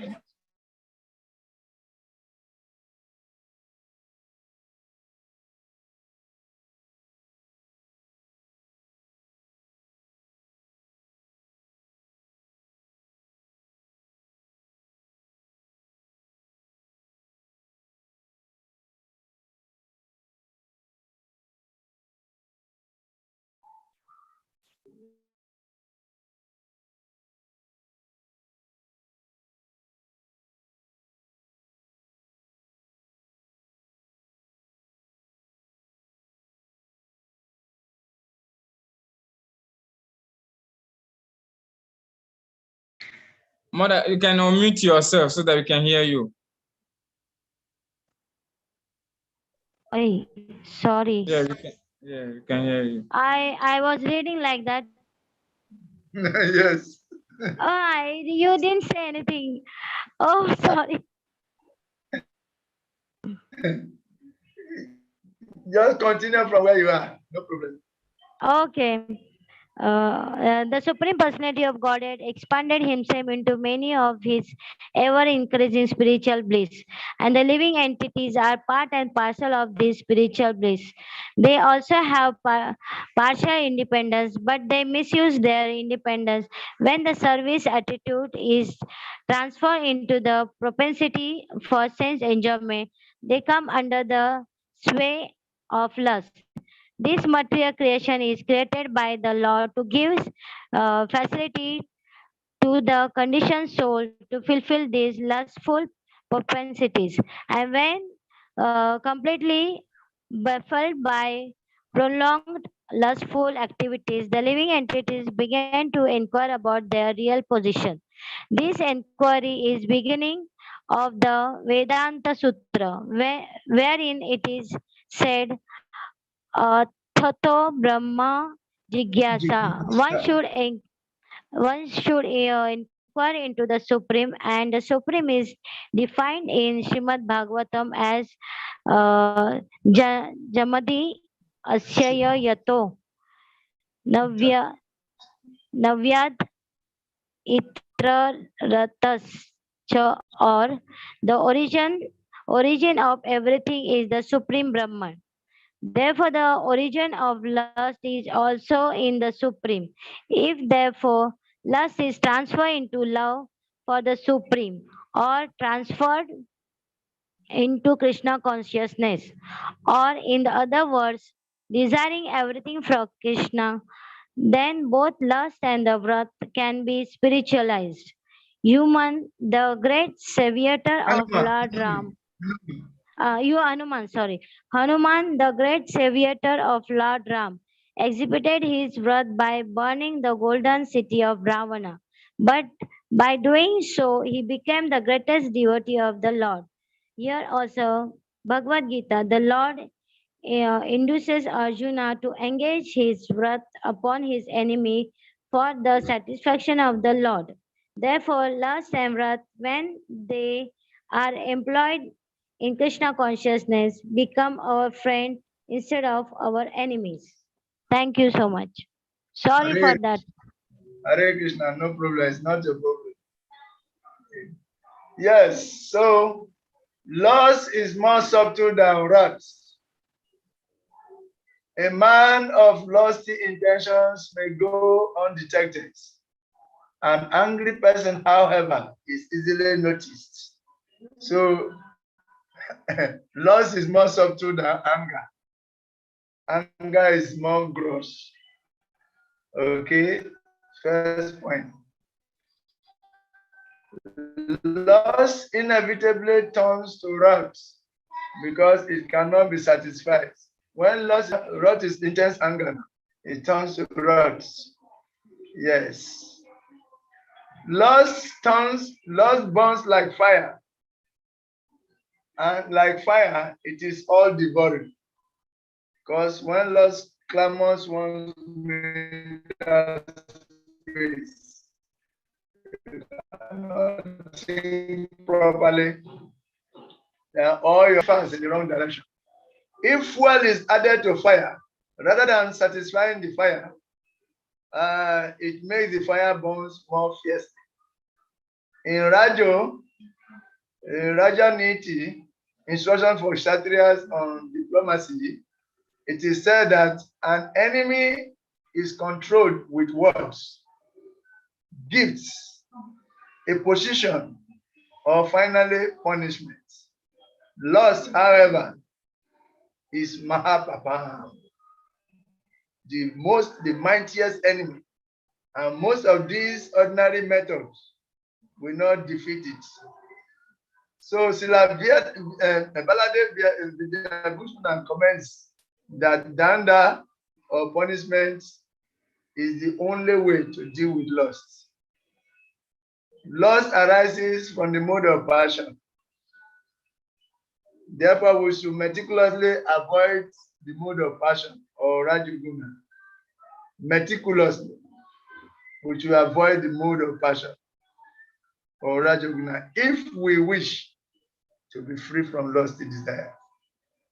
So the Prabhupada explains, if therefore the mode of passion, instead of being degraded into the mode of ignorance, is elevated to the mode of goodness by the prescribed method of living and acting, then one can be saved from the degradation of wrath by spiritual attachment. So this is the purpose. Lust is very devastating. It is very subtle. Dangerous enemies can be curbed by different means, but lust cannot be curbed. It cannot be curbed. Therefore, the advice is that we should we should try to elevate ourselves to the mode of goodness, rather than remaining in the mode of passion and acting in the mode of passion. We should engage our lust in the service of the Lord, so that that can be transformed into love for us. When we detail our lusty propensity in becoming intensely desirous of pleasing the Lord and acting accordingly, then lots can be purified. It becomes like two sides of the same coin. No, in the absence of the other is present. So loss is very great. It's the greatest enemy of the living entity. But that same loss becomes love when it is transferred towards pleasing the Lord. So that intense, acute, motivation to act. If we want to dovetail it to act, we want to act for the Lord with utmost intensity, then our loss becomes transformed into love. And that is the formula. You see, so we should try to elevate ourselves to the mode of goodness rather than degrading ourselves into the mode of ignorance by succumbing to lustful dictations from our mind and Hare senses. Krishna, Prabhuji. Hare Krishna. Prabhuji, I have some doubt that we are in this. We have children, and sometimes in some attachment or so much attachment with them. If they do something wrong, and we get angry on them, so it's not good. Then how to like attachment? Like here is saying that we should do that in Krishna consciousness. Like how we will do that things. We can employ anger in the service of the Lord. Yeah, like the children. Yeah, children one. Sometimes we get angry on them. Yes, you get angry because you want to correct them. You want them not to spoil. Yeah. So that anger is not anger. It is service. You are trying to take care of Krishna children so that they can become better children. So it's not anger. It is service. Service for the pleasure of Krishna. Okay. You go beyond your sentimentality. You want to make sure you correct them. So that is expected. It is the same mood that Anuma was able to engage his anger in serving Lord Ramachandra. You cannot fight if you are not angry. Anuma became very angry and he burned down the city of Lanka and is glorified for that. They have been glorifying him since time immemorial. We are still glorifying him. I was a great devotee of Lord Ramachandra. So if you use your anger to try to correct bad situation and try to make sure that it's even a jagia. It is powerful. It is beyond sentimentality. It is for the ultimate benefit of the person who is being corrected. So parents should not be sentimental. They should be able to correct their children and never think that it is anger. It is not anger. It is service for the ultimate benefit of the child and for the pleasure of Krishna also. Okay? So it can be employed in the service of the Lord. Just like Anuma employed his anger in the service of Lord Ramachandra. So the intention, very, very important. Verse 39. This series of verses today, we'll make sure we finish with this chapter 3. It has dragged us for too long. Verse 39 or 38. Jumena briyate fani yata daso malena cha yato bena brito darbas tata tenedam abritam. As fire is covered by smoke, as a mirror is covered by dust, and as the embryo is covered by the womb.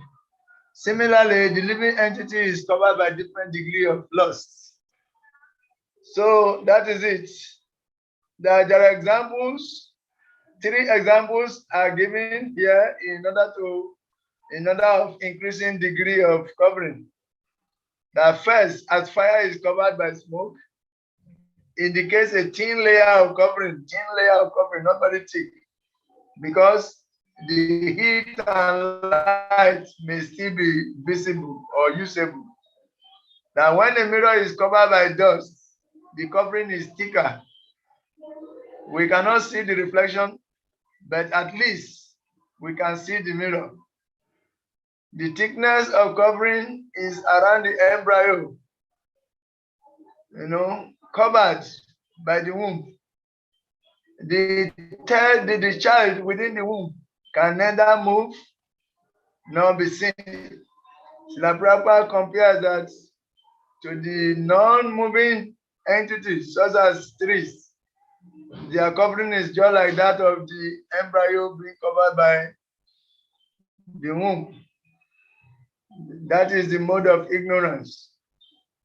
The child within the womb can neither move nor be seen. So Srila Prabhupada compares that. He compared that to the non-moving entities such as trees. And the dust covered by mirror, he compares it to the birds and the beasts. And the smoke covered by fire is those in the human form. So different degrees of different living entities are covered by different degrees of lust. But those who are like smoke covered by fire, they are human beings. From human form of life, one can easily cultivate Krishna consciousness. Yes. In the human form of life, one can conquer the enemy, lust, by cultivating Krishna consciousness under able guidance. But in the other move, the birds and the beasts, they just follow their natural instincts and their level cannot be changed.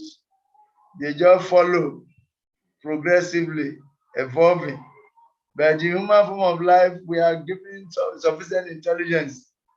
Our rational faculty is refined. We can discriminate illusion from reality. So our covering is like the covering of fire by smoke. So from human form of life, we can easily. Now verse 39. Avritam Gyana Etena. Avritam Gyana Etena. Gyanino Nityavarina. Kamarupena Kunteya. Duspurena Analena Cha. Thus, a man's pure consciousness is covered by his eternal enemy in the form of lust, which is never satisfied and which burns like fire. That when one fears his enemy, he must discover where he is situated. Yes, he must discover where he is situated. Krishna next explains where to find lust and why it is so dangerous. Verse 40. Where can we find lust and why is it so dangerous? Indriyani manobudi asyadi stanam ushyate itayad muhayati isa gyanam avrityadehinam. The senses, the mind, and the intelligence are the distinct places of lust, which veils the real knowledge of the living entity and bewilders it. The senses, the mind, and the intelligence are the distinct places of lust, which veils the real knowledge of the living entity and bewilders it. So, somebody should read the purport to this. Very beautiful purport.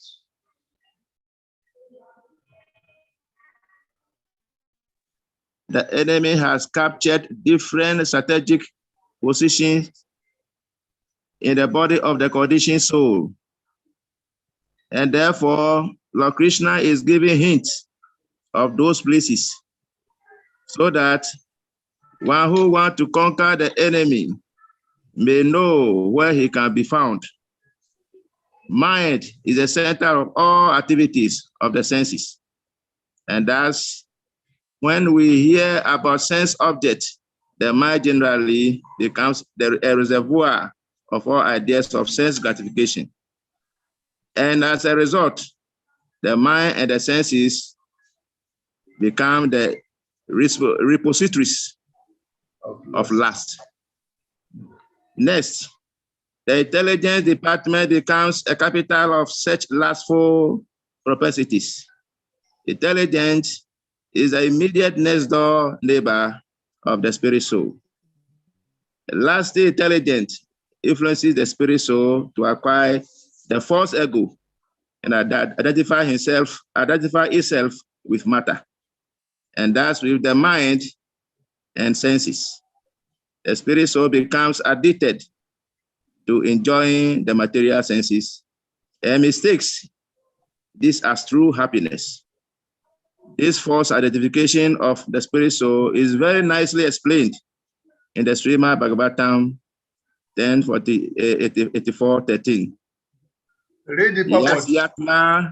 Yas yatma buddhi kuna petri tat suke swa die kalatra disu baoma ijia die yatita kudie salile na karhichit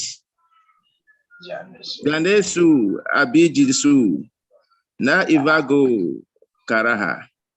The human being who identifies this body made of three elements with his self,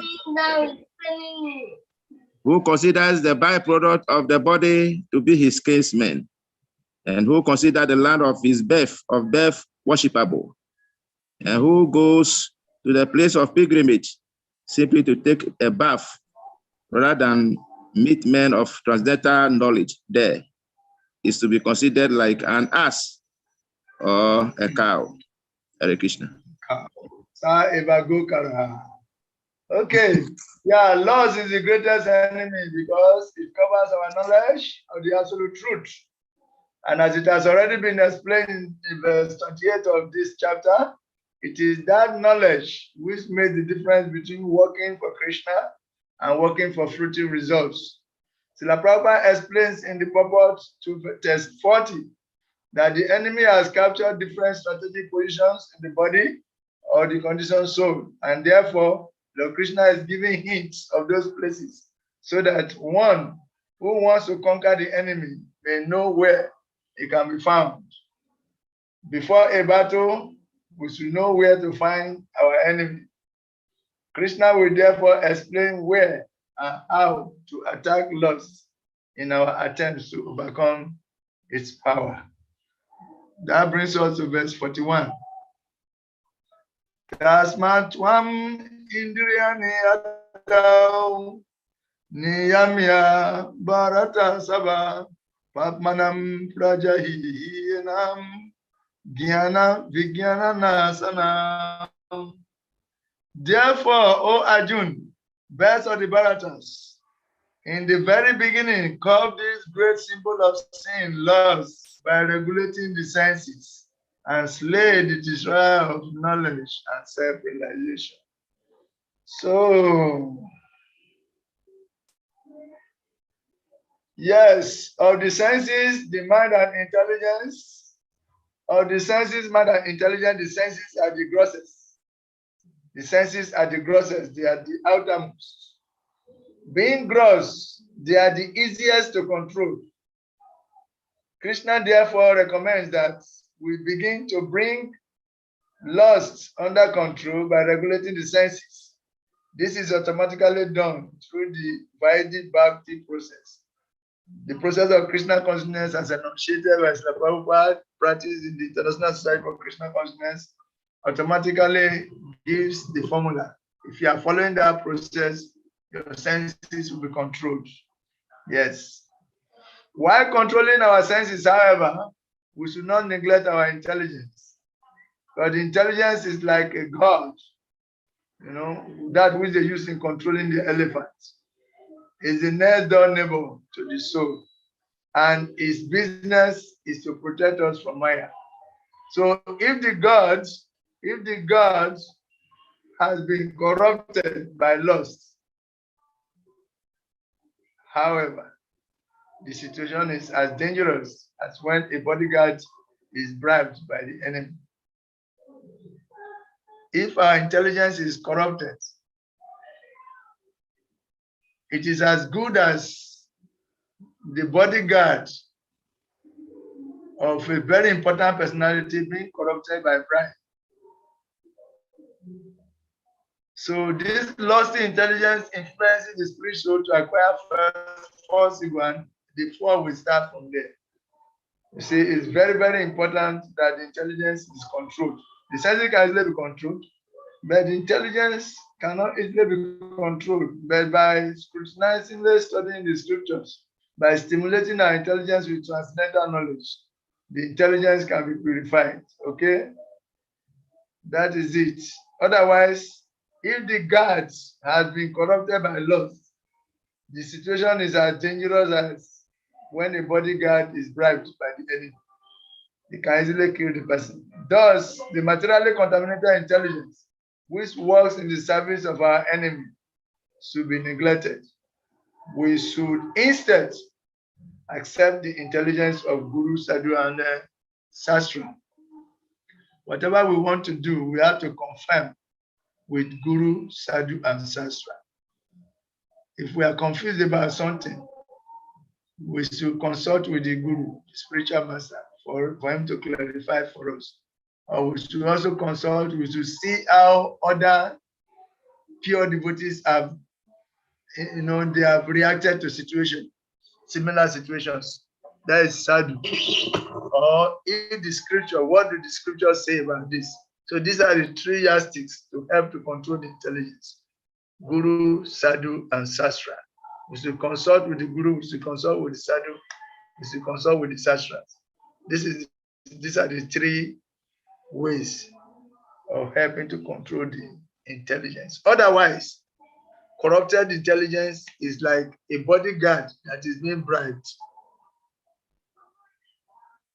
If the bodyguard of a president is bribed, or very important personality is bribed, it is very easy to kill the personality, because he's free with the bodyguard and he doesn't know that, he doesn't think that the bodyguard can harm him.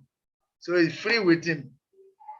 The bodyguard knows his room, he knows when he sleeps, he knows when he wakes, he knows when he eats. Therefore, if the bodyguard is corrupted, if he's bribed, it's very, very dangerous. So lossy intelligence is like a bodyguard that is bribed, because the intelligence is immediately done about to the soul. So there will be corruption and there will be degradation. So with Guru, Sadhu, Sastra, we should be able to qualify the intelligence, and that will save us. And that brings us to verse 42. We want to finish with this chapter today. No more. Indriyani parani au indrebiya paramana manasastu parabudi yo budi parasastu sa. The working senses are superior to dull matter. Mind is higher than the senses. Intelligence is still higher than the mind. And he, the soul, is even higher than the intelligence. Okay, this is also a very beautiful verse.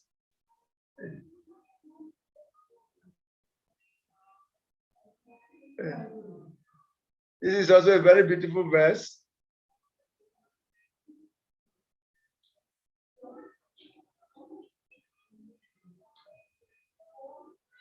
That Srila Prabhupada writes, with intelligence, one has to seek out the constitutional position of the soul and then engage the mind always in Krishna consciousness. That solves the whole problem. That a neophyte spiritualist is generally advised to keep aloof from the objects of the senses. But aside from that, one has to strengthen the mind by use of intelligence. If by intelligence one engages one's mind in Krishna consciousness, by complete surrender to the Supreme Personality of God, then automatically the mind becomes stronger. And even though the senses are very strong, like serpents, they will be no more effective than serpents with broken fangs. A serpent might be very dangerous, but if the teeth are removed, it's not dangerous anymore. Okay.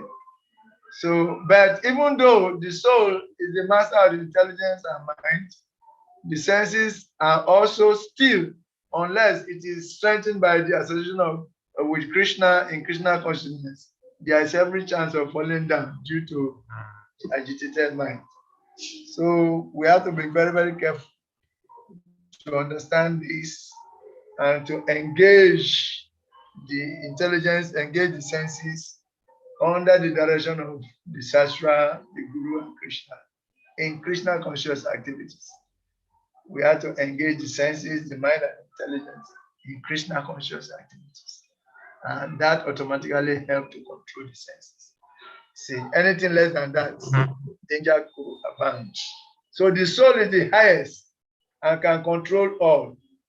Because with the higher, you can control the lower. With the mind, you can control the senses. With the intelligence, you can control the mind.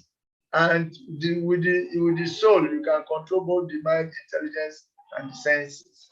So the soul is the highest and can control all the intelligent mind and senses. Therefore, we should, when one engages in Krishna conscious activities, body, mind, and soul, automatically all the senses will be controlled. This is the almighty formula for sense control. Okay. So verse 43. Verse 43, I say we are finishing today whether we like it. Evam buddhi param buddha samstabi atmana jai satrum mahabhao kamarupena durasadam. Thus, knowing oneself to be transcendental to material senses, mind, and intelligence, one should control the lower self by the higher self, and thus, by spiritual strength, conquer this insatiable enemy known as lust. So, the last purpose, somebody should read it for us. This third chapter of the Bhagavad-Gita is conclusively directive to Krishna consciousness by knowing oneself as the eternal servitor of the Supreme Personality of Godhead, without considering impersonal voidness the ultimate end. In the material existence of life, one is certainly influenced by propensities for lust and desire for dominating the resources of material nature. Desire for overloading and for sense gratification is the greatest enemy of the conditioned soul. But by the strength of Krishna consciousness, one can control the material senses, the mind, and the intelligence.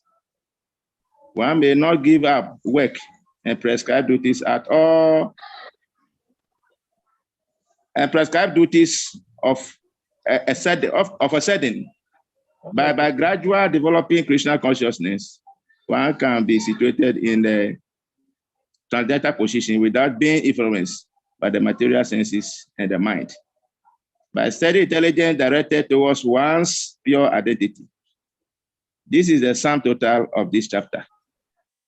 In the immature stage of material existence, philosophical speculations and artificial attempts to control the senses by the so-called practice of yogic postures can never help a man towards spiritual life. He must be trained in Krishna consciousness by higher intelligence. That's the end of the chapter. Hare Krishna. Hare Krishna. So we should use the strength of our trained intelligence, which should be fixed in transcendental knowledge, to protect us from falling victim to inappropriate actions impaired by passion or Rajaguna. In this chapter, Krishna has glorified transcendental knowledge as that which elevates us from Sakama Kama Yoga to Niskama Kama Yoga. From the platform on which we perform our duty with attachment to the platform of detached action. Transcendental knowledge has been described as having the power to purify our consciousness of passion and raise it to goodness.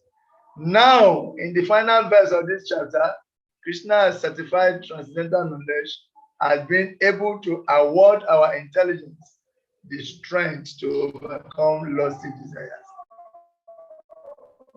Transcendental knowledge has the power to award our intelligence, to give us enough strength, to give us enough strength to be able to control the senses, to overcome the lofty desires. Transcendental knowledge has the power, to overcome lofty intelligence.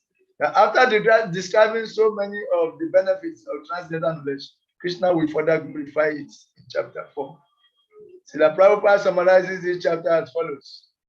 This third chapter of the Bhagavad-Gita is conclusively directive to Krishna consciousness by knowing oneself as the eternal servitor of the Supreme Personality of Godhead without considering impersonal voidness the ultimate end. In the material existence of life, one is certainly influenced by propensities for lust and desire for dominating the resources of material nature. Desiring for overloading and for sense gratification is the greatest enemy of the conditioned soul. But by the strength of Krishna consciousness, one can control the material senses, the mind, and the intelligence. One may not give up work and prescribe duties all of a sudden, but by gradually developing Krishna consciousness, one can be situated in the transcendental position without being influenced by the material senses and the mind, by steady intelligence directed towards one's pure identity. This is the sum total of this chapter. So by this, we come to the end of the chapter, and we have really gone beyond the time. But what can we do? We have to finish now. And by the time we start in the next chapter, we can show the slides to summarize, to at least give an internal preview of what the chapter has described. So thank you very much for being patient with us to this time. And we wish you a blissful Sunday and a blissful weekend and a very wonderful week ahead. Hare Krishna. His compounder Chaitanya A.C. Bhakti-Vedanta Swami Prabhupada Ki Jai. If you have some questions, you can. You can keep your questions, and when we review the chapter 4, you can bring them on board. Hare Krishna. Thank you very much. Prabhupada Ki Jai. Hare Krishna. Hare Krishna. So it's time for prasad now. Hare Krishna. Yes, you can go and take prasad. Everything rests on prasad. Hare Krishna. Hare Krishna. Continue. Chapter 4.